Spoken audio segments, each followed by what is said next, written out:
1/4 kilo அளவு பச்சரிசி எடுத்து வறுத்துக்கிறேன். ட்ரையாக தான் வறுக்கணும்.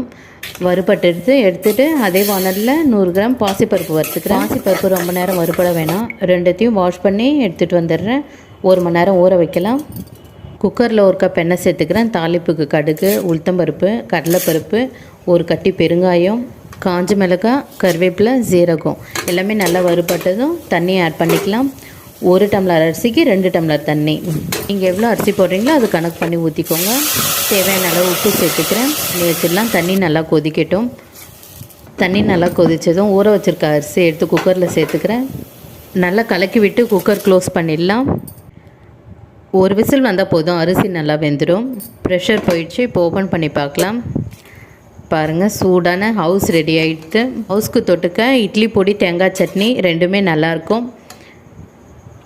நீங்களும் இந்த டிஃபன் ட்ரை பண்ணி பாருங்கள்.